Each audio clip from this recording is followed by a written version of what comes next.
Sometimes grief doesn't just break your heart, it builds walls so high that nobody can climb them.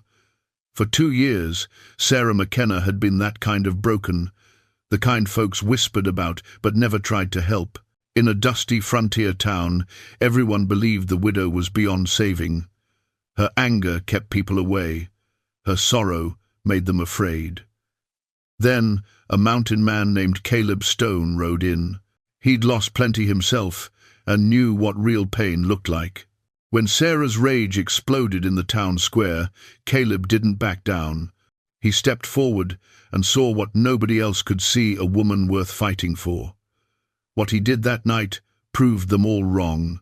Before we jump back in, tell us where you're tuning in from, and if this story touches you, make sure you're subscribed, because tomorrow I've saved something extra special for you. The town of Redemption Creek sat in a valley where the wind carried the scent of pine and sage across dusty streets. It was 1874, and Wyoming territory still felt wild enough that a man could disappear into the mountains and never be found.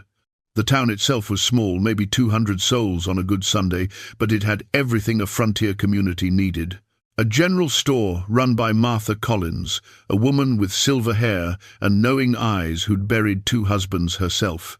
A saloon where miners and ranch hands spent their wages, a doctor's office where old Doc Hartley set bones and delivered babies, and occasionally pulled bullets from men who'd made poor choices. Sheriff Ben Wade kept what peace there was to keep, which wasn't much most days. The McKenna Ranch sat 3 miles outside town, tucked against the foothills where the grassland met the timber. It had been a fine spread once. Thomas McKenna had built it with his own hands, starting with a cabin and adding on as his fortunes improved. He'd worked a small silver claim up in the mountains, nothing that would make him rich, but enough to keep a roof overhead and plans for the future. He'd married Sarah Brennan when she was 22, a schoolteacher from back east who'd come west looking for something different than parlors and propriety. They'd been happy. Everyone in town could see it. The way Thomas's face lit up when Sarah drove the wagon into town for supplies, the way she'd touch his arm when they walked together, casual and comfortable, like they'd been married 50 years instead of 5. They'd talked about children, about expanding the ranch, about growing old together, watching sunsets from their porch. Those kinds of dreams that feel solid when you're young and in love, like nothing could ever shake them loose. Then the mine took Thomas. A support beam gave way, they said. Cave in. He'd been working alone that day, which wasn't unusual for a small operation. By the time anyone found him, he'd been dead for hours. They brought his body down on a mule, and Sarah's whole world collapsed with that mountain. The funeral was well attended. The whole town came out, bearing food and sympathy and helpless looks. Sarah stood by the grave like she was carved from stone, her face pale and empty. She didn't cry, didn't speak, just stared at that wooden coffin like if she looked hard enough she could will her husband back to life. When they lowered him into the ground, something in her seemed to go down with him. For a few months people tried. Martha brought casseroles and sat on Sarah's porch, talking gently about grief and time and healing. Doc Hartley stopped by to check on her, worried about her health. Sheriff Wade made sure to ride past the ranch regularly, just to see that she was managing.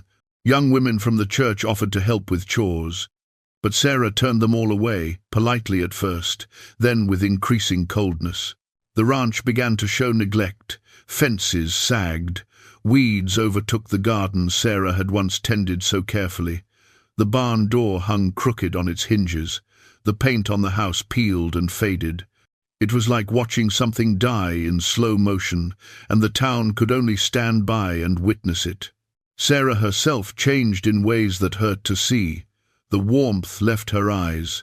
Her movements became sharp and quick, like an animal that expected attack. She came to town only when necessary, speaking to no one unless she had to, her jaw tight and her gaze distant. She wore the same dark dress every time, mourning clothes that she seemed determined never to take off. Around her neck, on a thin silver chain, hung her wedding ring. She'd stopped wearing it on her finger, but she couldn't let it go entirely. People whispered, the way people do, poor Sarah, such a shame, so young to be a widow, someone should do something. But nobody did, not really, because what could they do? Grief, like hers, was a fortress, and she'd made it clear she wanted no visitors. Then, 2 years to the month after Thomas died, a stranger rode into Redemption Creek, leading a pack-horse laden with supplies. He was a big man, tall and broad-shouldered, with a thick, dark beard shot through with grey, and eyes that had seen considerable weather. He wore buckskin and wool, mountain clothes, broken in and practical. He moved with the easy confidence of someone who'd spent more time alone than in company, who knew how to read the land and the sky and the subtle shifts in the wind. He took a room at the boarding house run by Widow Crane, paying for a week in advance with silver coins that had the dull shine of hard use. He didn't offer his name right away, and Mrs. Crane, who'd learned not to pry into the business of men who came down from the mountains, didn't ask. But by evening, word had spread. The stranger's name was Caleb Stone. He'd been living up in the high country for 3 years, trapping and hunting, keeping to himself. He'd come down because winter supplies were running low, and he needed a farrier to shoe his horse. He wasn't unfriendly exactly. He nodded to folks who greeted him, answered direct questions with economy and courtesy. But he didn't volunteer much, and there was a quality to his silence that suggested a man who'd left something behind and had no interest in discussing what it was. Doc Hartley, who made a habit of befriending newcomers over chess and whiskey, invited Caleb to his office that first evening. They played 3 games, and Doc won 2 of them, which pleased him because it suggested the mountain man had a mind that could be distracted. Over the 3rd game, as the light faded and the lamps were lit, Doc asked the question he asked everyone eventually. What brings a man down from the high country? Caleb studied the chessboard, moved his knight, and said simply, "Got tired of my own company." Doc nodded, understanding more than the words conveyed. That can happen. Mountains are beautiful, but they don't talk back. Sometimes that's a blessing, Caleb said, but there was no bitterness in it, just observation. Sometimes, Doc agreed. He moved his bishop, claiming Caleb's rook. You planning to stay in these parts? Caleb shrugged. Haven't decided. Depends on what there is to stay for. It was the kind of answer that could mean anything or nothing, and Doc let it rest. But he noticed, as the evening wore on, that Caleb asked questions about the town. Not prying questions, just the kind any newcomer might ask. How long had Redemption Creek been here? What did folks do for work? Was it a peaceful place? And eventually, casually, as if it didn't matter much, saw a woman earlier, dark dress, kept to herself, looked like she was carrying the weight of the world. Doc's expression shifted, sadness crossing his weathered face. That'd be Sarah McKenna. Lost her husband 2 years back, mining accident. She took it hard. Caleb was quiet for a moment, his gaze distant. It is, Doc said, watching the mountain man carefully. Some people carry it better than others. Sarah, she's locked herself away with it. Won't let anyone close. We've tried, but he spread his hands helplessly. Caleb nodded slowly, saying nothing, but something in his expression suggested he understood more about that kind of grief than most. The next morning, Caleb was up early, taking his horse to the smithy. He spent the day quietly, walking the town, observing. He bought supplies at Martha's store, and she, with her gift for reading people, sensed something different about this one. Not dangerous exactly, but purposeful, like a man who'd made some decision and was working his way toward it. That afternoon, he was standing outside the saloon when he saw Sarah McKenna drive her wagon down the main street. Even from a distance, he could see the tension in her shoulders, the way she held herself apart from everything around her. She tied up outside the general store and went inside, her movements quick and efficient, a woman who wanted to complete her business and leave. Caleb watched her, recognition flickering in his eyes.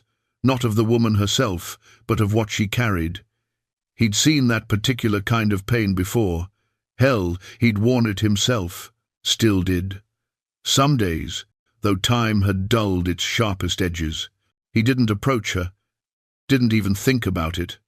Not then, but he noticed, and he filed it away, and when he went back to the boarding house that evening, he sat on the porch and thought about fortresses, and grief, and what it took to survive when the world took away the person you'd built your life around. It was 3 days later when everything changed. Billy Tucker was a ranch hand who worked for the Dawson spread east of town. He was young, maybe 22, with more enthusiasm than sense and a fondness for whiskey that got him into trouble more often than not. He'd been riding the high country checking on stray cattle when he'd stumbled across an old mine shaft, partially collapsed, that he didn't recognize. Curious and always hopeful he might find something valuable, he'd climbed down into the accessible part. What he found, wedged between two rocks near what had once been a support beam, was a pocket watch. It was silver, tarnished but still intact, with ornate engraving on the case. Billy didn't think much about where it came from. Finders keepers, as far as he was concerned. He pocketed it and rode back to town, pleased with his discovery. He made his first mistake at the saloon that evening, showing it off to the other hands. The watch was a fine piece, better than anything Billy could afford, and he enjoyed the attention it brought him. He sat at the bar, flipping it open and closed, letting the lamplight catch on the silver. Doc Hartley was there, playing cards at a corner table. He glanced over at the commotion, saw the watch, and his face went pale. He stood up so quickly his chair scraped loud against the wooden floor. "Billy," he said, his voice tight, "where did you get that?" Billy, emboldened by whiskey, grinned. "Found it up in the hills. Pretty nice, ain't it?" Doc crossed the room in 3 strides and took the watch from Billy's hand before the young man could protest. He opened it, and his worst fear was confirmed. Inside the case, engraved in delicate script, were the initials T.M. and a date. Thomas and Sarah's wedding day. "Dear God," Doc breathed, "this is Thomas McKenna's watch." The saloon went quiet. Every man there knew what that meant. Thomas had been wearing that watch the day he died. It should have been buried with him, or given to Sarah. Its presence here, in Billy's careless hands, was wrong on every level. "I didn't know," Billy stammered, suddenly sober. "I just found it. I didn't steal it from no grave, I swear." "Where exactly did you find it?" Sheriff Wade had appeared at Doc's shoulder, his expression grim. Billy explained about the mine shaft, the location up in the hills. Wade and Doc exchanged looks. That wasn't where Thomas had died, or at least not where they'd found his body, which meant either the watch had been moved or something about the story of Thomas's death was incomplete. But that mystery became secondary in the next moment, because the saloon doors swung open and Sarah McKenna walked in. It wasn't common for women to enter the saloon, though it wasn't strictly forbidden either, but Sarah hadn't set foot in this place since Thomas died. She'd come to town for lamp oil and had been about to head home when she'd heard the commotion, heard Thomas's name, spoken loud enough to carry through the door. She stood in the doorway, her dark dress stark against the evening light behind her. Her eyes found the watch in Doc's hand, and something fundamental shifted in her expression. All the careful control she'd maintained for 2 years cracked like ice over a spring thaw. "That's Thomas's," she said, her voice barely above a whisper. Doc moved toward her, holding the watch carefully. "Sarah, I know this must be—" But she wasn't looking at Doc. She was looking at Billy Tucker, and the rage building in her eyes was terrible to see. "You," she said, her voice rising, "you had Thomas's watch. You took it from him." "No, ma'am, I swear I just found it." "Liar!" The word came out as a scream. Sarah lunged forward, and before anyone could react, she'd grabbed Billy by his shirt and slammed him back against the bar. She was a small woman, but fury gave her strength. You robbed his body. You left him in that mine to die, and you took his watch." "Sarah, no." Sheriff Wade tried to pull her back, but she fought him, wild and beyond reason. Billy, terrified and confused, tried to defend himself. "I didn't do nothing. I found it in a mine shaft. The mine where you left him to die." Sarah's hands were around Billy's throat now, and it took both Wade and Doc to pry her loose. She fought them like a cornered animal, screaming accusations and grief and rage that had been bottled up for 2 years. Men backed away, uncomfortable witnesses to such raw pain. Billy scrambled behind the bar, shaken and pale. They managed to get Sarah outside, but she broke free again in the town square. She stood in the middle of the street, breathing hard, her hair coming loose from its pins, her face streaked with tears. She probably didn't realize she was crying. 2 years, she said to no one and everyone. 2 years I've carried this, and you all just watched. You let whoever did this walk free. You let them keep his things like trophies. Sarah, nobody did anything to Thomas, Doc said gently, though his own certainty was shaken by the watch's appearance. It was an accident. Was it? She laughed, bitter and broken. Then how does his watch end up in a different mine? How does that happen by accident? No one had an answer for her. A crowd had gathered now, townspeople drawn by the commotion. They formed a loose circle around Sarah, uncertain and helpless. That's when Caleb Stone stepped forward. He'd been across the street at the general store when he'd heard the screaming. He'd come to see what the trouble was and had watched the whole scene unfold from the edge of the crowd. Now he moved through the circle of onlookers, his steps slow and deliberate, his hands visible and empty. Sarah saw him coming and turned on him, her rage finding a new target. "What do you want? Come to stare like the rest of them?" Caleb stopped about 10 feet away, far enough that she wouldn't feel cornered, close enough that he didn't have to raise his voice. "No, ma'am," he said quietly. "I came because I know what it's like to be angry at the whole world because the one person you want to be angry at is gone." Sarah stared at him, her chest heaving. "You don't know anything about me." "I know you loved your husband," Caleb said. "I know he died and left you alone, and that's not fair, and it's not right. I know you've been carrying that anger, because it's the only thing that feels like you're still fighting for him. And I know that watch in Doc's hand feels like someone stole the last piece of Thomas from you." His words cut through her rage like a knife. Sarah's expression crumbled, confusion replacing fury. "Who are you?" she whispered. "Someone who understands," Caleb said simply. "My wife died 3 years ago. For a long time after, I wanted to hit something, break something, make someone else hurt the way I was hurting. So I know, ma'am. I know exactly how you feel right now." The silence that followed was profound. Everyone in that square had tried to comfort Sarah at some point over the past 2 years. They'd offered sympathy, casseroles, prayers, helpful advice about time healing all wounds. But no one had ever simply said, "I understand. I've been where you are.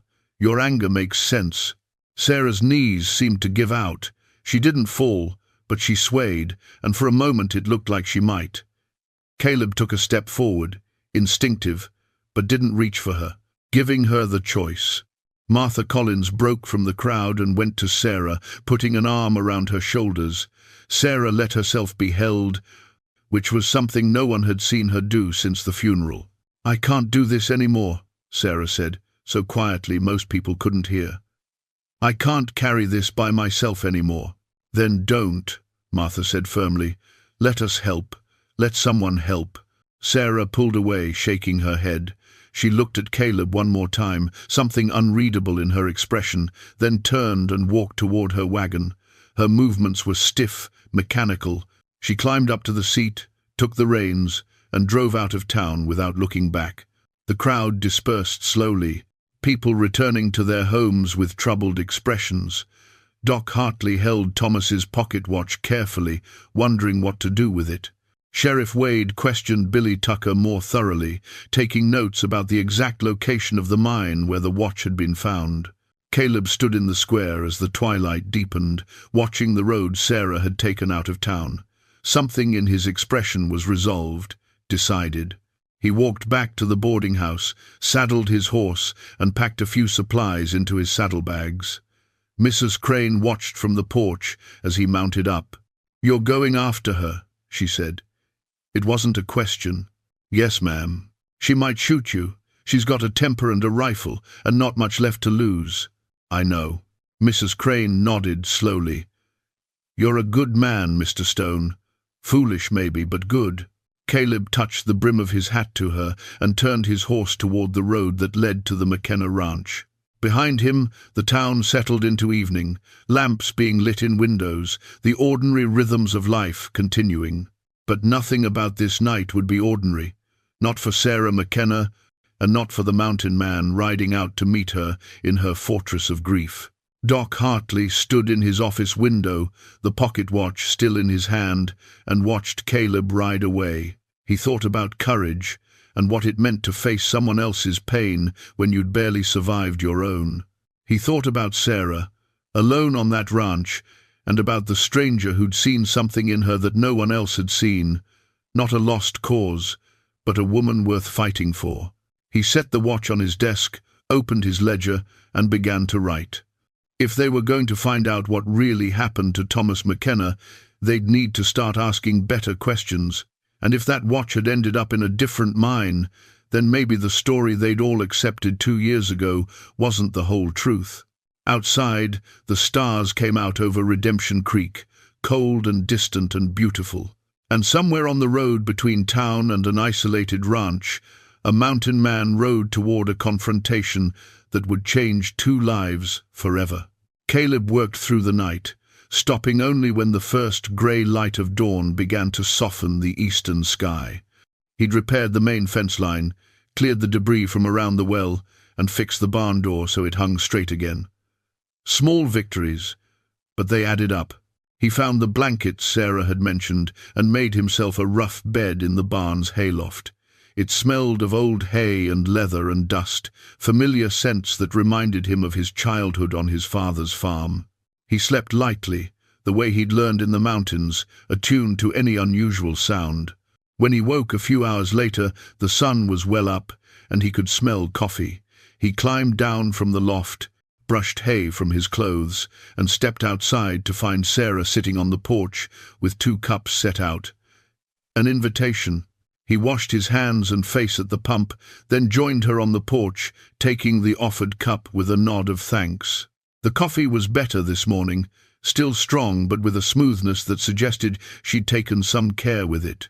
"You've been busy," Sarah said, gesturing toward the repaired fence.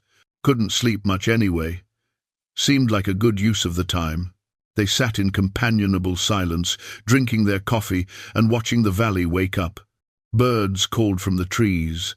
A light breeze carried the scent of wildflowers.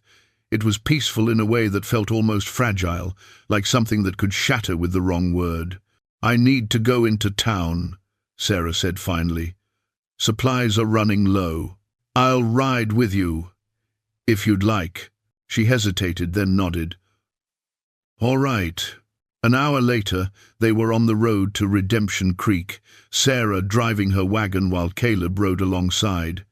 She'd changed into a different dress, still dark but not quite so severe. Her hair was pinned up neatly.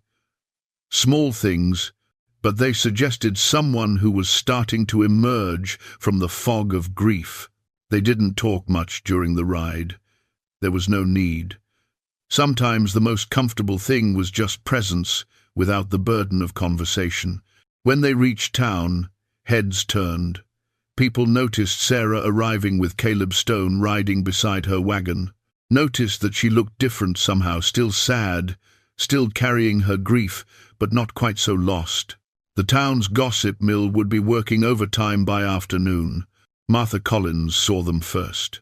She was sweeping the boardwalk in front of her store when they pulled up, and her weathered face broke into a smile. "Sarah McKenna," she said warmly. "Good to see you, dear." "Martha." Sarah's response was cautious but not hostile. "Progress. While Sarah went inside to gather supplies, Caleb waited on the boardwalk. Doc Hartley emerged from his office across the street and crossed over, his medical bag in hand. "Mr. Stone," he said, "heard you rode out to the McKenna place last night. News travels fast. Always does in a small town." Doc studied him with shrewd eyes. "How is she?" "Hurting," Caleb said honestly. "But maybe ready to start healing. Time will tell." Doc nodded slowly. "I'm glad someone finally got through to her. We've all been worried." He paused, weighing his words. "There's something you should know. After Thomas died, Sarah lost a baby. Not many people know she swore me to silence as her doctor. But if you're going to be around her, you should understand what she's carrying." "She told me," Caleb said. "Last night." Doc's eyebrows rose. "Did she? That's significant. She hasn't spoken of it to anyone, not even Martha. And those two were close as sisters once. Sometimes it's easier to tell a stranger. Less history to navigate. Perhaps." Doc shifted his medical bag to his other hand. "I also wanted to tell you something about that watch Billy found. Sheriff Wade and I rode out to the mine shaft yesterday. The location doesn't match where we found Thomas's body, which raises questions." Caleb's expression hardened. "What kind of questions?" "The kind that suggest Thomas's death might not have been the accident we all assumed it was."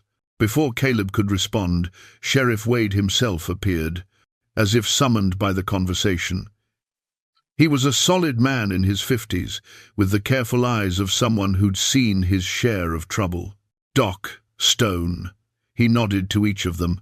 "I was hoping to have a word with Mrs. McKenna when she's finished in the store." "What about?" Caleb asked, his tone protective. "Just some follow-up questions about Thomas, about his activities in the weeks before he died. I'm starting to think we didn't ask enough questions 2 years ago." Sarah emerged from the store at that moment, her arms full of parcels. Martha followed with more supplies, helping load them into the wagon. She saw the 3 men standing together, and her expression grew wary. "Mrs. McKenna," Wade said, approaching respectfully, "I apologize for the intrusion, but I need to ask you some questions about your husband, about the days before his accident." Sarah's face went pale. "Why? What's happened?" "That watch Billy found has raised some concerns. The location doesn't match up with what we thought we knew about Thomas's death. I need to understand his movements better, his business dealings. Did he have any partners? Anyone he was working with at the mine?" Sarah set down the parcels she was holding, gripping the wagon for support. Caleb moved to her side instinctively, ready to steady her if needed. "There was someone," she said slowly, her voice tight. "A man from back east. Jack Morrison. He provided some of the capital for Thomas to expand his claim. They had a business arrangement." Wade pulled out a notebook, writing quickly. "What kind of arrangement?" "I don't know all the details. Thomas handled the business side of things, but Mr. Morrison would visit sometimes, and they'd go over papers in Thomas's office." She paused, a memory surfacing. "Thomas was troubled the last few weeks. I asked him what was wrong, but he said it was just business concerns, nothing for me to worry about." "Did Morrison visit around the time of the accident?" I don't remember. Maybe?" Sarah's distress was growing. "Why does this matter? What are you suggesting?" Wade looked uncomfortable. "I'm not suggesting anything yet, ma'am. Just trying to understand what happened. Do you still have any of Thomas's business papers?" "They're in his office at the house. I haven't touched anything in there." "I couldn't." Her voice broke. Caleb placed a hand gently on her shoulder, a quiet gesture of support. "Would you permit me to come out and look through those papers?" Wade asked. "With your permission, of course." Sarah looked overwhelmed, the fragile peace of the morning shattered. She turned to Caleb, seeking guidance. "It's your choice," he said quietly. "But if there's any chance of understanding what really happened to Thomas, it might be worth knowing." She nodded slowly. "All right. Yes, you can look at the papers." But I need to go home now. Of course. I'll ride out this afternoon, if that's acceptable. Sarah agreed, and within minutes, she and Caleb were heading back toward the ranch, the wagon full of supplies, but the mood considerably darker than it had been on the journey in. They were halfway home when Sarah finally spoke. What if it wasn't an accident? Her voice was barely above a whisper. What if someone killed Thomas?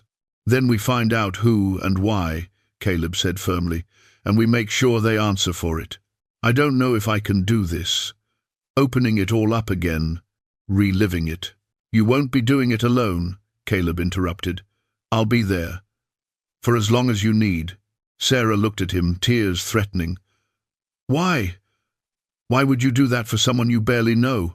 Because Rebecca taught me that the best way to honor the dead is to keep living, and sometimes that means helping someone else learn how to live again too.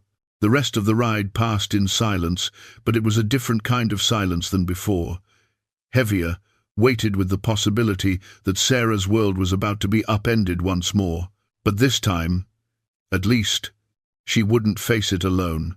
When they reached the ranch, Caleb helped her unload the supplies and settle them in the house. He moved carefully through the space, aware that this was the first time he'd been properly inside. The house showed signs of the same neglect as the outside: dust on surfaces, dishes in the sink, a general air of abandonment. But there were also signs of the life that had been lived here, photographs on the mantel showing Sarah and Thomas on their wedding day, both of them young and radiant. A quilt draped over the sofa, hand-stitched with care. Thomas's coat still hanging by the door, his boots beneath it, as if he might walk through at any moment and put them on.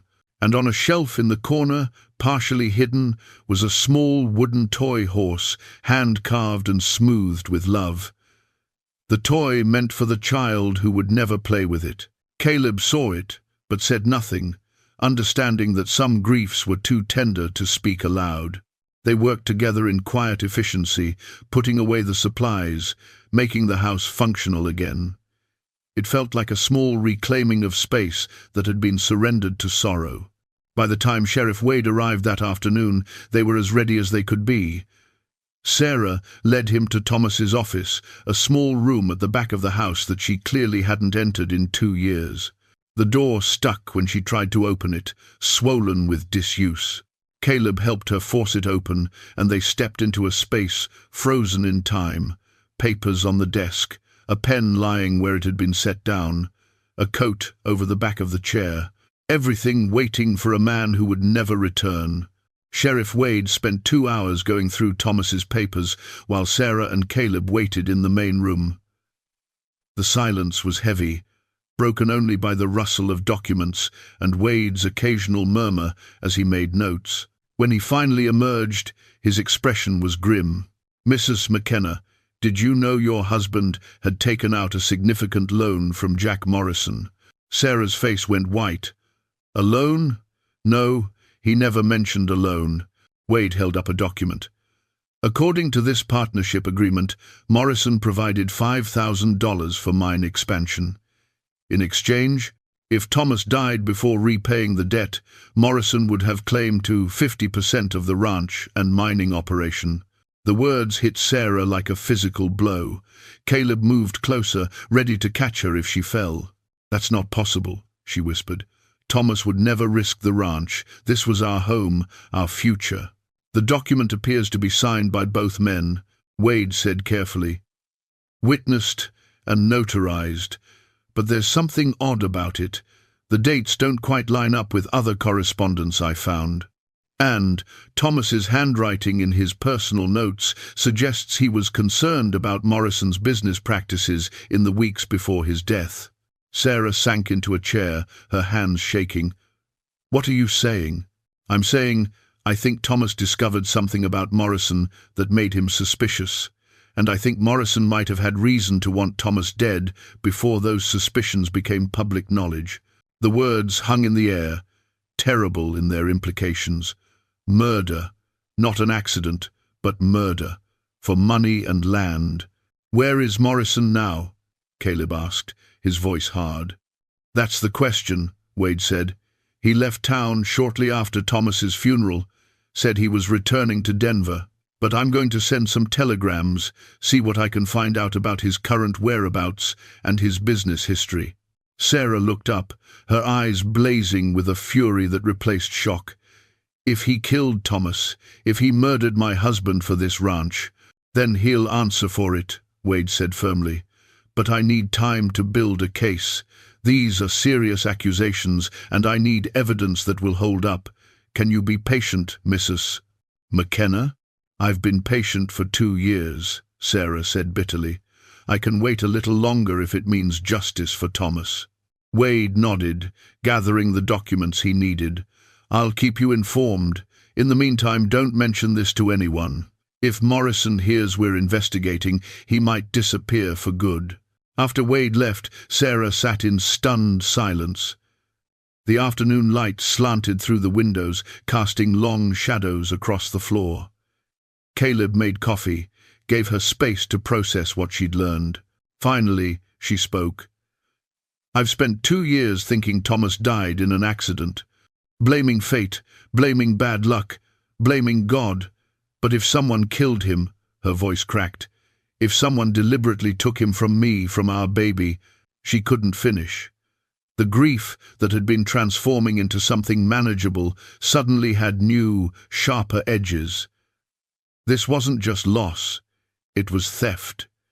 It was violence. Caleb sat across from her, letting her see his face, his steady presence.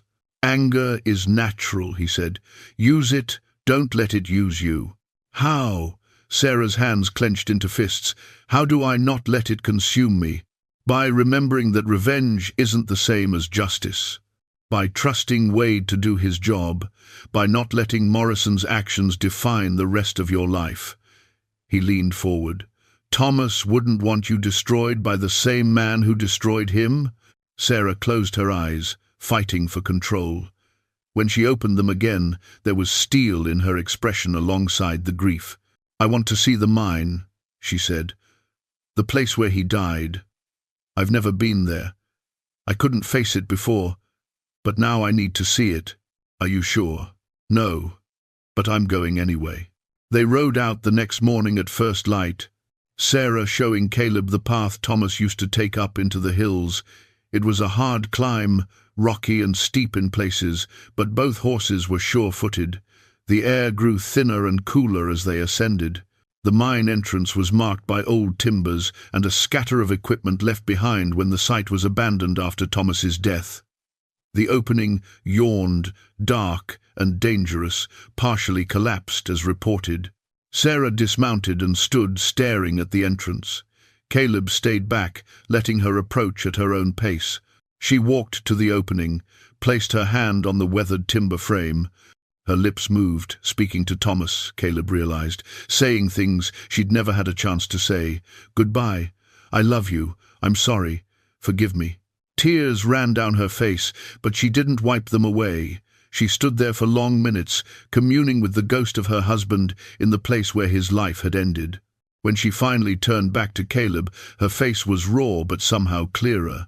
"I needed to see it," she said, "to make it real. He really died here. Whatever happens with Morrison, whatever we find out, Thomas died in this place, and I'll never see him again." "No," Caleb agreed gently. "You won't. But I can keep living. I can find out what happened to him and make sure whoever's responsible pays." And then, she paused, looking at the vast sky above them. "And then maybe I can finally let him rest. Let us both rest." They rode back down as the sun climbed higher, and something fundamental had shifted in Sarah. The grief hadn't disappeared, it never would, but it had transformed. She was no longer drowning in it. She was learning to carry it, to live alongside it rather than being consumed by it. Back at the ranch, they worked together through the afternoon. Caleb continued repairs while Sarah began the slow process of reclaiming her house from neglect. She cleaned, organized, opened windows that had been closed for months, let light and air back into spaces that had become tombs. That evening, as they sat on the porch watching the sunset, Sarah said something that surprised them both. I'm glad you came to town when you did. I don't think I would have survived much longer the way I was going. You're stronger than you think, Caleb said. Maybe, but everyone needs help sometimes, even strong people. She glanced at him. Even you. He smiled slightly. Even me. Will you stay? Not just for a few days. Really stay. Help me figure out what happened to Thomas and what to do about Morrison. Help me. She hesitated. Help me remember how to live. Caleb looked at her, this woman who'd been breaking when he found her, who was now slowly piecing herself back together. He thought about his empty cabin in the mountains, about 3 years of solitude that had taught him everything except how to rejoin the world. I'll stay, he said, for as long as you need. Sarah nodded, relief and gratitude in her expression. They sat together as the sun disappeared behind the mountains, two people who'd been lost, finding their way towards something like hope. 3 days later, Jack Morrison returned to Redemption Creek. He arrived in a hired carriage, dressed in an expensive suit that marked him as a man of means from back east. He was in his 40s, handsome in a practiced way, with slicked hair and a smile that didn't quite reach his eyes. The kind of man who'd learned to wear charm like armor. Word reached the ranch before Morrison did. Martha Collins sent her son riding out with a warning. Sarah and Caleb were working in the barn when the boy arrived, breathless and worried. Ma says to tell you Jack Morrison's back in town, asking questions about Mrs. McKenna and the ranch. Sheriff Wade's watching him, but Ma thought you should know. Sarah's face hardened. Thank you, Peter. Tell your mother I appreciate the warning. After the boy left, she turned to Caleb. Probably, but he doesn't know we're onto him yet. That gives us an advantage. They didn't have to wait long. By afternoon, Morrison's carriage was rolling up the drive to the McKenna ranch, dust billowing behind it. Sarah and Caleb stood on the porch, watching him approach. Sarah's hand rested near the rifle, leaning against the doorframe, but Caleb had counseled restraint. They needed Morrison to show his hand. Morrison stepped down from the carriage with practiced grace, followed by 2 rough-looking men who were clearly hired muscle rather than legitimate associates. He approached the porch with his professional smile firmly in place. Mrs. McKenna, he said warmly, as if they were old friends. I'm so sorry for your loss. I should have returned sooner, but business kept me in Denver longer than anticipated. Mr. Morrison. Sarah's voice was ice. What brings you here? Legal matters, I'm afraid. He pulled a document from his coat pocket. I believe you're aware of my business arrangement with your late husband. I'm aware you claim to have a business arrangement. Morrison's smile flickered. It's not a claim, Mrs. McKenna. It's a legally binding contract. Thomas borrowed $5,000 from me to expand his mining operation. According to the terms, if he failed to repay the loan before his death, I would acquire a 50% interest in both the mine and this ranch. That's convenient, Caleb said quietly from beside Sarah. Him dying before he could repay. Morrison's eyes shifted to Caleb, assessing. And you are a friend of the family. I see. Morrison's tone suggested he saw more than that, but he returned his attention to Sarah. I understand this is difficult, but business is business. I've come to make you an offer.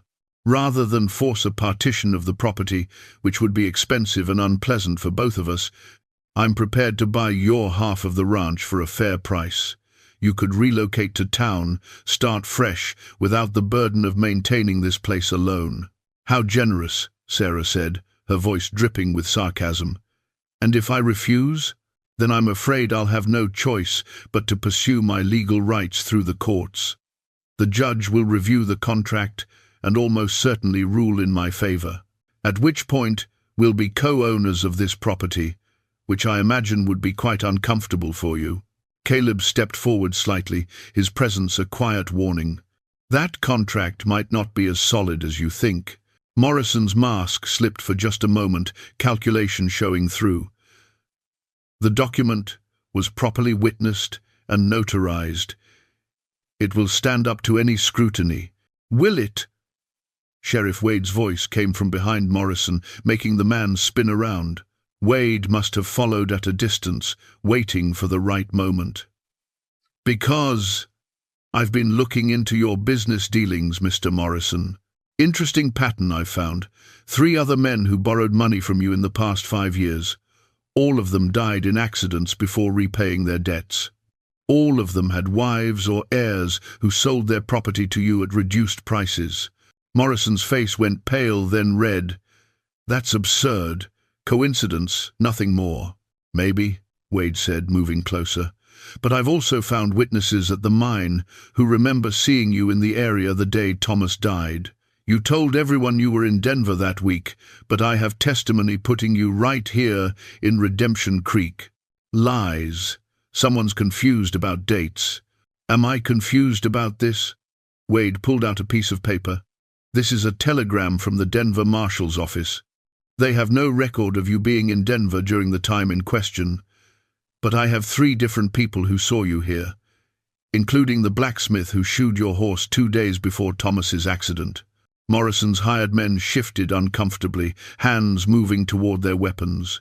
Caleb's hand moved casually to his own belt, where his knife hung. The tension ratcheted up instantly. "Careful," Wade said to the hired men. "You're already accessories to fraud. Don't add assault to the charges." Morrison's control was cracking, his smooth facade fractured, revealing something cold and desperate underneath. "You can't prove anything. Even if I was in town, that doesn't mean I had anything to do with Thomas's death." "Actually," Sarah said, her voice steady despite her rage, "I think it proves quite a lot. Especially combined with the fact that Thomas wrote several letters expressing concern about your business practices. Letters we found in his office, dated just days before he died." This was a bluff. They'd found no such letters, but Morrison didn't know that. His reaction was telling. He went very still, his eyes darting between Sarah, Caleb, and Wade. "I want to see these alleged letters." "They're in Sheriff Wade's custody as evidence," Sarah lied smoothly. "Along with testimony from the mine foreman about unusual activity near Thomas's claim in the days before the collapse." Morrison's composure shattered completely. "You self-righteous fools, you have no idea what you're interfering with. That mine was worth 10 times what Thomas thought. I found the assay reports he was hiding. There's a vein of silver that could make us all rich. But your stubborn husband wanted to do things honestly, wanted to give me back my investment and cut me out." The admission hung in the air, damning and complete. Sarah's face went white with fury. "You killed him for money," she whispered. "You murdered my husband, left me alone, cost me my child, all for money." Morrison seemed to realize his mistake, but it was too late. Wade had his hand on his gun, and Caleb had moved to block any escape route. "Thomas was a fool," Morrison said, desperation making him cruel. "He had a fortune under his feet and was too simple to see it. I offered him a fair deal. He refused. What happened next was his own fault."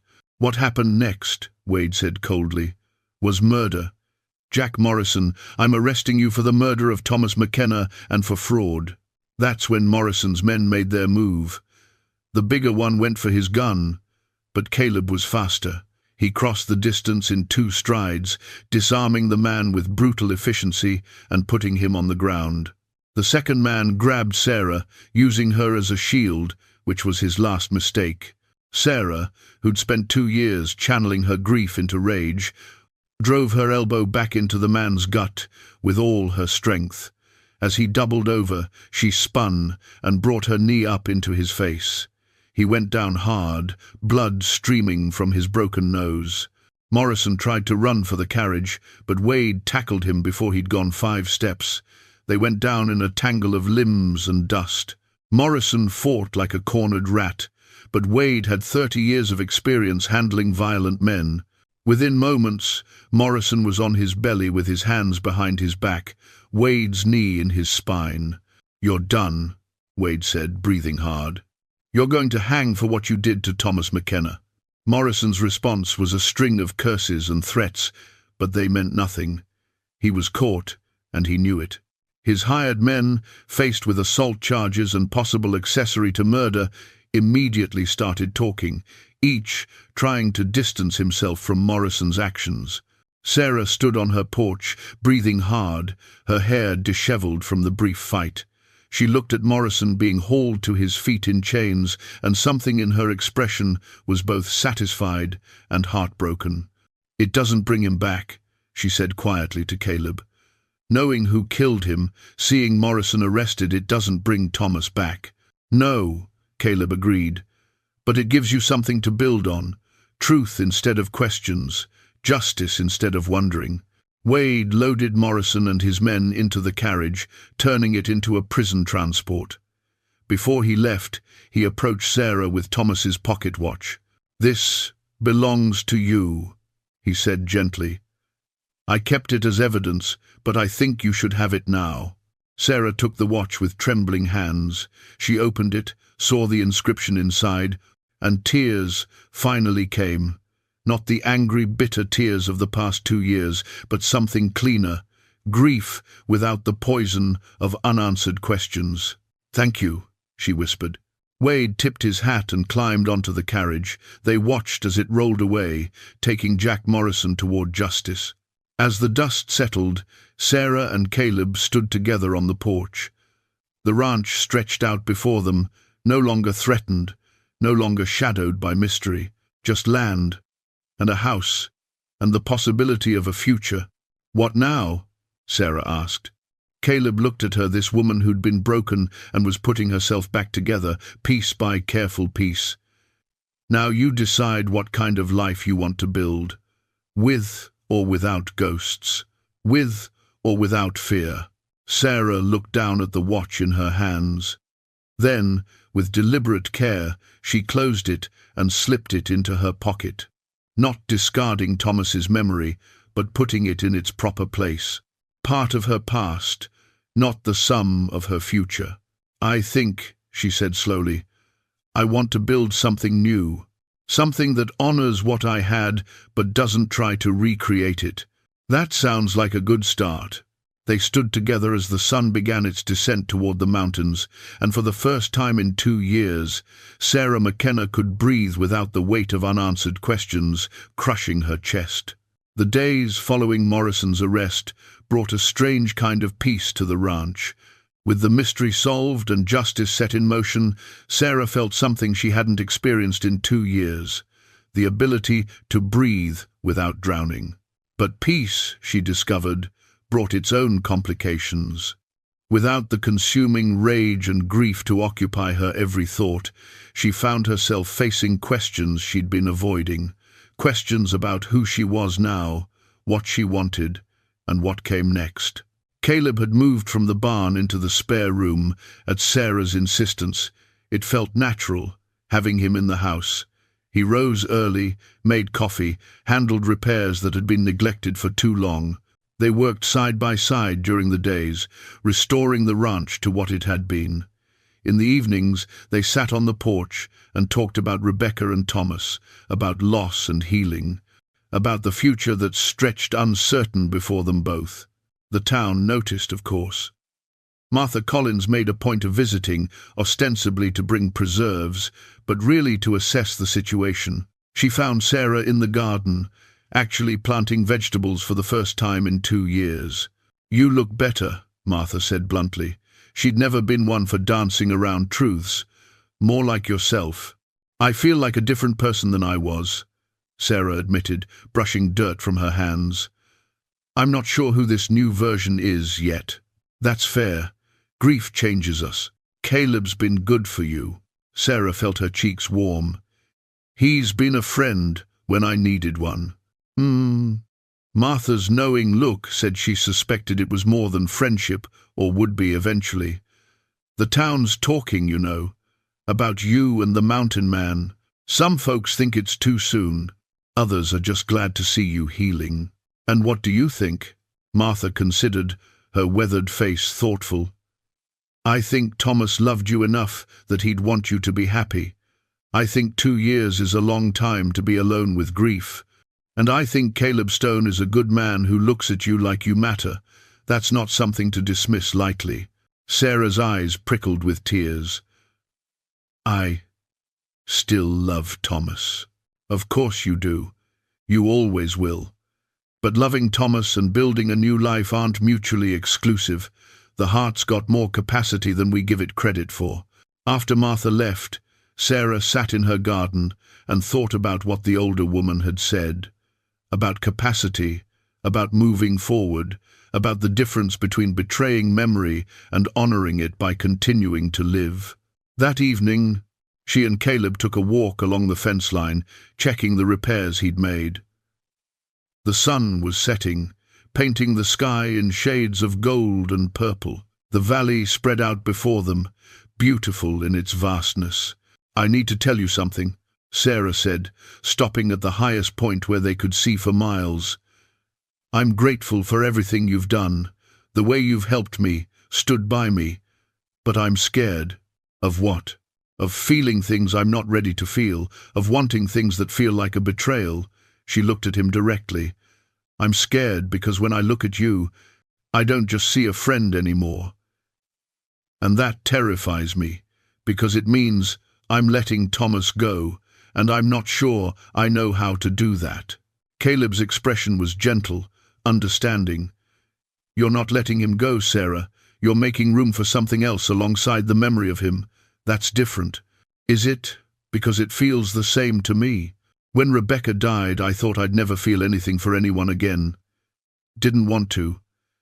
The idea of caring about someone else felt like erasing her, but that's not how it works. He paused, choosing his words carefully. Rebecca taught me how to love. She made me a better man. That doesn't go away just because she's gone. And if I ever care about someone again, it'll be because she taught me how. That's not betrayal. That's honoring what she gave me. Sarah's tears spilled over. I don't know if I'm ready. Then we wait until you are. I'm not going anywhere. They stood together in the fading light, not touching, just existing in each other's presence. It was enough for now. The next week brought news from Cheyenne. Morrison's trial was set for 3 weeks hence. Sarah would need to testify, to relive the worst days of her life in front of a courtroom full of strangers. The thought made her sick with anxiety. I'll go with you, Caleb offered when Sheriff Wade delivered the summons. You don't have to face this alone. The whole town will be watching, Sarah said. People will talk. Let them talk. You've got nothing to be ashamed of. Doc Hartley visited the day before they were set to leave for Cheyenne. He found Sarah packing, her hands shaking as she folded clothes. I can give you something for the nerves, he offered. Laudanum, just a small dose. Take the edge off. Sarah shook her head. No. I need to do this clear-headed. I need to look Morrison in the eye and tell the truth about what he took from me. I can't do that fuzzy with medicine. Doc nodded approvingly. You're stronger than you think, Sarah McKenna. Always have been. You just forgot for a while. How do I do this, Doc? How do I stand up there and tell a room full of strangers about Thomas, about the baby, about all of it?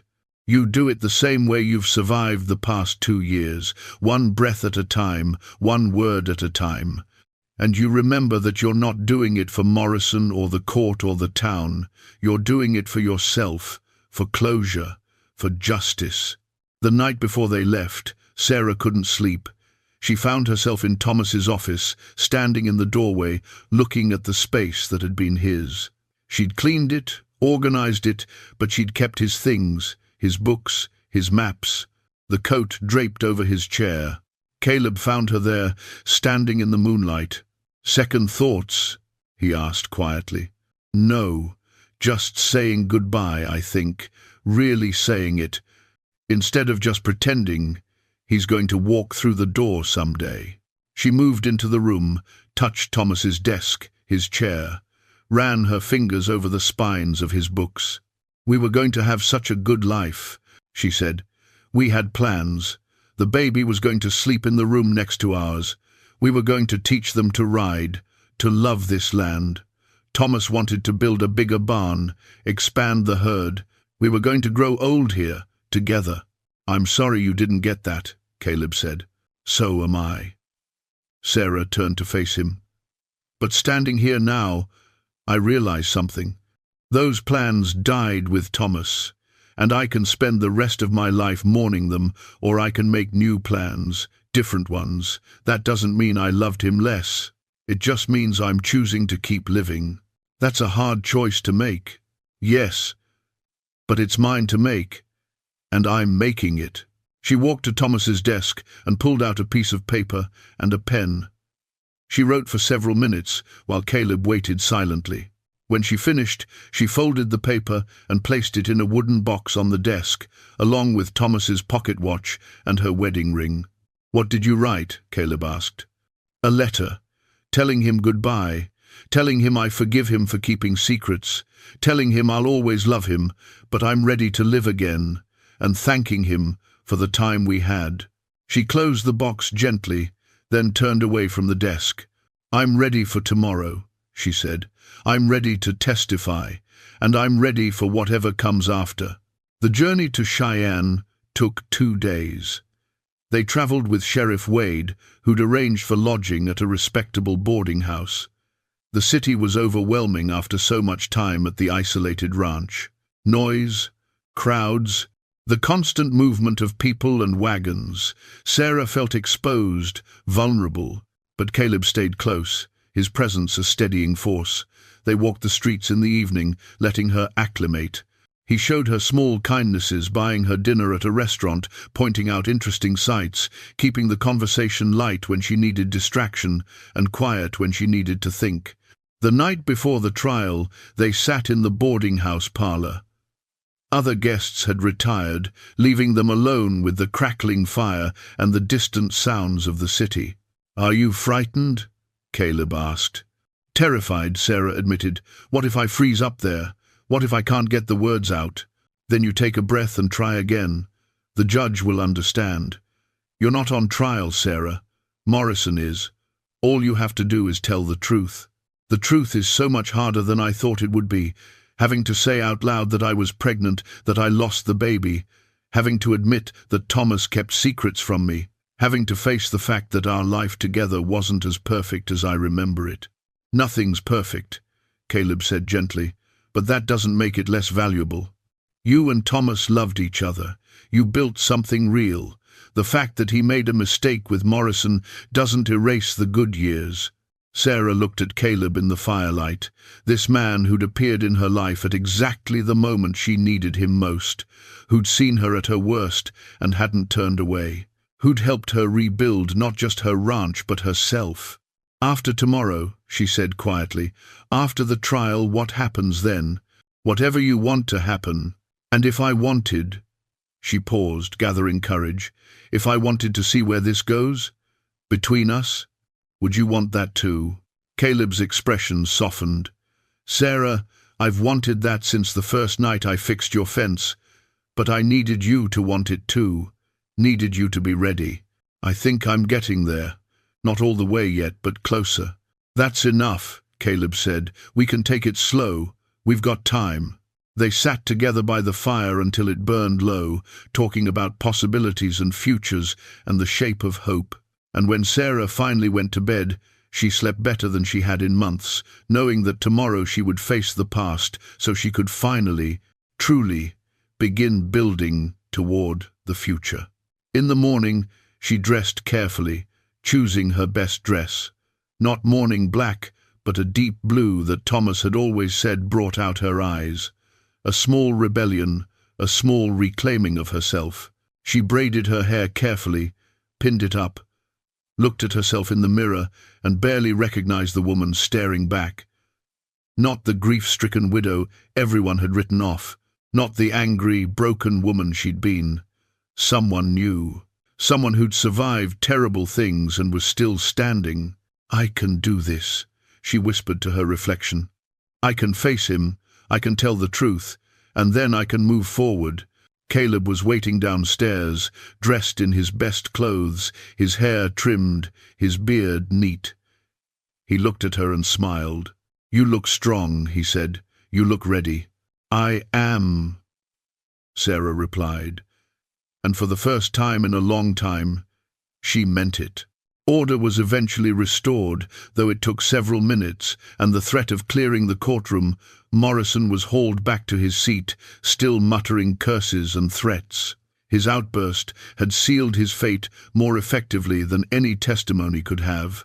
The jury had seen him lose control, had heard him essentially confess to murder in front of a room full of witnesses. Sarah was allowed to step down. She made her way back to her seat on legs that threatened to give out.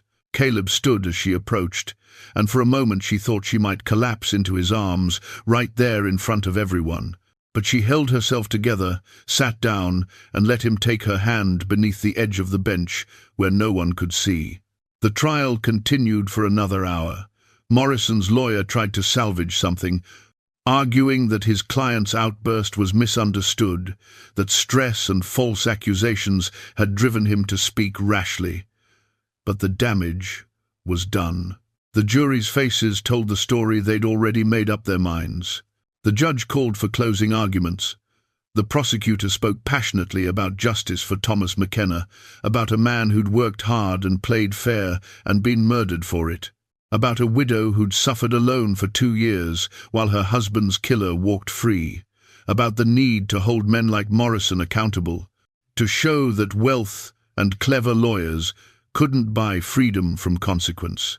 Morrison's lawyer made a half-hearted attempt to suggest reasonable doubt, but his heart clearly wasn't in it. Morrison had destroyed any chance of acquittal with his courtroom outburst. The jury was sent to deliberate. Sarah, Caleb, and Sheriff Wade waited outside in the afternoon sun. Other spectators milled about, smoking and talking in low voices. Everyone expected a quick verdict. They weren't disappointed. Less than an hour later, the bailiff called them back inside. The jury had reached a decision. Sarah's heart pounded as they filed back into the courtroom. Morrison sat slumped at his table, the fight finally gone out of him. He looked old suddenly, diminished, a small man who'd tried to make himself bigger through cruelty and greed. The judge asked the foreman for the verdict. On the charge of murder in the first degree, we find the defendant guilty. The words echoed through the courtroom. Sarah felt something break loose in her chest. Not joy, exactly, but relief, vindication. Thomas's death had been acknowledged as the crime it was. His life had mattered. His death would be answered for. The judge thanked the jury and set a date for sentencing. In Wyoming Territory in 1874, the sentence for murder was death by hanging. Everyone in that courtroom knew what Morrison's fate would be. As the deputies led Morrison away, he looked back at Sarah one last time. Whatever he saw in her face made him look away quickly, his shoulders hunching as if against a blow. Outside the courthouse, people congratulated Sarah, shook Caleb's hand, praised Sheriff Wade for his persistence. Martha Collins had made the journey from Redemption Creek and pulled Sarah into a fierce hug. "You did it, girl. You stood up there and you faced him and you didn't break. I'm so proud of you." Sarah found she was crying, but they were clean tears, not the bitter ones she'd cried for so long. "It doesn't bring him back." "No," Martha agreed, "but it gives him justice, and it gives you closure. That's not nothing." Doc Hartley appeared, looking pleased. That outburst of Morrison's was a gift. His own lawyer couldn't have convicted him more effectively. "I wasn't trying to provoke him," Sarah said. I needed him to hear me. I needed him to know that he didn't break me." "He heard you," Caleb said quietly. "The whole courtroom heard you." They stayed in Cheyenne one more night. The boarding house felt different now, lighter somehow. Sarah slept deeply, dreamlessly, for the first time in longer than she could remember. In the morning, they prepared to return to Redemption Creek.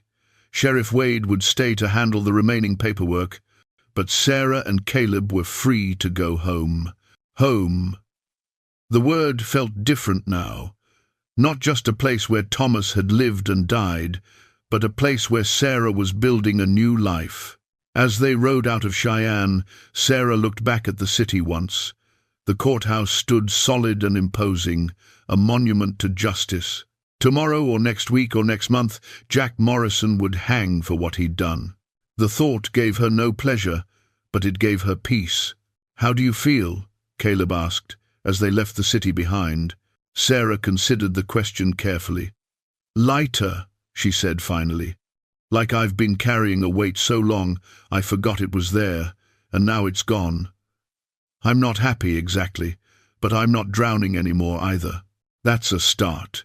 "Yes," Sarah agreed, "that's a start." They rode through the afternoon, the landscape opening up around them. The valley spread wide and golden in the autumn light. The mountains rose in the distance, solid and eternal. Somewhere ahead was Redemption Creek, and beyond it, the ranch where Sarah's new life was waiting. She thought about Thomas, about the wooden box on his desk with her letter inside, about the toy horse she'd finally moved from hiding to the mantel, where it could be seen and remembered without breaking her heart, about the garden she'd planted and the fence Caleb had repaired, and the slow, painful work of rebuilding a life from ruins. She thought about Caleb riding beside her, patient and steady, asking nothing but offering everything, about the way he looked at her like she was worth the wait, about the possibility of love that honored the past without being imprisoned by it. "Caleb," she said as they crested a hill and could see Redemption Creek in the distance. "Thank you. For everything. For seeing past my anger. For staying. For helping me remember how to be alive." He smiled, that quiet smile that had become so familiar. "You did the hard work, Sarah. I just stood beside you while you did it. That's more than anyone else was willing to do. Then everyone else was a fool." They rode on toward home, toward whatever future they would build together, two people who'd learned that surviving loss meant more than just enduring. It meant choosing, every day, to keep living, to keep hoping, to keep believing that even after the worst darkness, dawn would eventually come. 6 months later, spring arrived in Redemption Creek with a riot of wildflowers and the sound of running water as the snowmelt filled the streams. The McKenna Ranch had transformed in ways both visible and subtle. The fence line stood straight and strong, newly painted white. The barn wore fresh red paint, its doors hung square and true. The garden that Sarah and Caleb had planted together was showing the first green shoots of vegetables and herbs. The house itself seemed to breathe differently, windows open to let in light and air, curtains she'd sewn herself hanging in cheerful colors. But the biggest changes were the ones you couldn't see from the road. Sarah stood on the porch in the early morning light, coffee cup in hand, watching Caleb work with the horses in the corral. He'd brought down 2 of his own from the high country, and they'd bought 3 more from a rancher selling out. The beginnings of a real operation, something they could build on together. She thought about the woman she'd been 6 months ago, the angry, broken widow who'd attacked a ranch hand in a saloon and screamed at the world that had taken everything from her. That woman felt like a stranger now, not forgotten, but transformed. The grief hadn't disappeared, she didn't think it ever would, but it had changed shape, become something she could carry without being crushed by it. Thomas's office was different now, too. She'd kept his books, his maps, the things that had been meaningful to him. But she'd cleared space for her own things, a small desk where she wrote letters and kept household accounts, a comfortable chair by the window where she could read. The wooden box with her letter to Thomas sat on a shelf, alongside his pocket watch and her old wedding ring, honored but not enshrined, part of her history, not the whole of it. The toy horse had found a place on the mantel above the fireplace. Sometimes she looked at it and felt the old ache, the what might have been that could still bring tears. But increasingly she could look at it with tenderness instead of agony, a memory of hope rather than a monument to loss. Caleb finished with the horses and walked toward the house, catching sight of her on the porch. His smile was easy, comfortable. The way he looked at her still made her heart catch, but now she let herself feel it without guilt. "Coffee still hot?" he asked as he climbed the steps. "Should be. I just made it." He poured himself a cup and joined her, leaning against the porch rail. They stood in companionable silence, watching the valley wake up. A year ago, Sarah couldn't have imagined finding peace in such a simple moment. Now it felt like the most natural thing in the world. "Martha stopped by yesterday while you were in town," Sarah said. "She wanted to remind us about the church social next week." Caleb raised an eyebrow. "Is she still trying to get us married?" Sarah laughed. "Not in so many words, but she did mention that Reverend Peters is available any time we might need his services." "And what did you tell her?" "That we're doing just fine as we are." It was true. They'd settled into a life that worked for them, undefined by anyone else's expectations. Caleb lived in the spare room. They worked the ranch together, made decisions together, built something together. Whether they formalized it with marriage was a question they'd answer when they were ready, not before. The town had adjusted to their arrangement more easily than Sarah had expected. A few people had whispered, but most had simply been glad to see Sarah healing and the ranch thriving again. Doc Hartley had pronounced it the most sensible thing he'd seen in years. Sheriff Wade, who'd returned from Cheyenne with news of Morrison's execution, had simply nodded approvingly and wished them well. "I was thinking," Caleb said, "we should plant an apple orchard where that scrubland is on the east side. Take a few years to mature, but it'd be good for the future." The future. They talked about it now, made plans, imagined possibilities.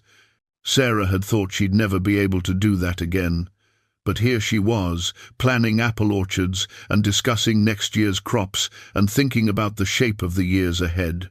"I'd like that," she said. "Thomas always wanted an orchard." Caleb nodded, understanding what she wasn't saying. That she could honor Thomas's dreams while building new ones.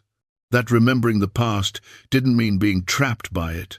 A rider appeared on the road from town, and as he got closer, they recognized young Peter Collins, Martha's son. He rode up to the porch, breathless and excited. "Letter for you, Mrs. McKenna. Came all the way from Cheyenne." Sarah took the envelope with curiosity. It was official-looking, bearing the seal of the territorial court. She opened it carefully while Caleb thanked Peter and sent him on his way. The letter was from the court administrator.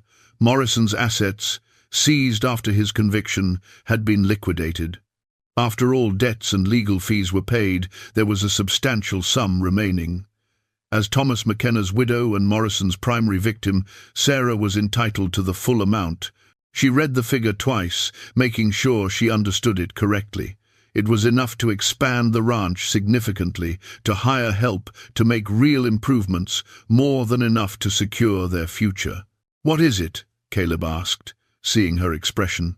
She handed him the letter. He read it carefully, then whistled low. "That's a considerable amount of money. Blood money," Sarah said quietly. "Built on murder and fraud." "Maybe," Caleb agreed, "but you could turn it into something good. Use it to build something honest, make it mean something other than Morrison's crimes." Sarah looked out at the ranch, at the life they were building. "We could expand. Really make this place what Thomas dreamed it could be." "We could," Caleb said carefully. "Is that what you want?" Sarah thought about it, about dreams old and new, about honoring the past while choosing the future. "Yes," she decided, "but not just Thomas's dream. Our dream. Yours and mine. Something we build together." Caleb's smile was warm with approval. "That sounds right." They spent the rest of the morning making plans, sketching ideas, imagining possibilities. The orchard on the east side. A new barn to replace the one that was barely standing. Maybe hiring a hand or two to help with the heavy work. The mine could be reopened cautiously, worked properly this time, without Morrison's greed driving every decision. By afternoon, Sarah was exhausted but exhilarated. She felt more alive than she had in years, engaged with the present instead of trapped in the past. That evening, they sat on the porch as the sun set, painting the sky in shades of rose and gold. Sarah thought about the night Caleb had first ridden out to the ranch, how she'd stood on this same porch with a rifle and a heart full of rage. How far she'd come since then.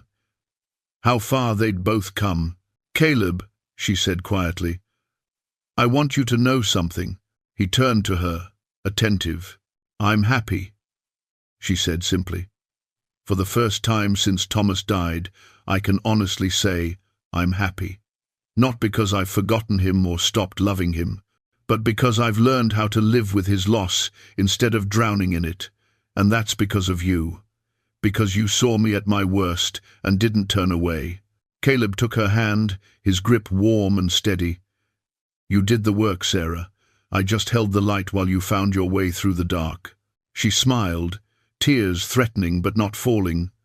"Then let's keep going forward together. Whatever comes next, let's face it the way we've faced everything else, side by side. I wouldn't have it any other way." They sat together as the stars began to appear.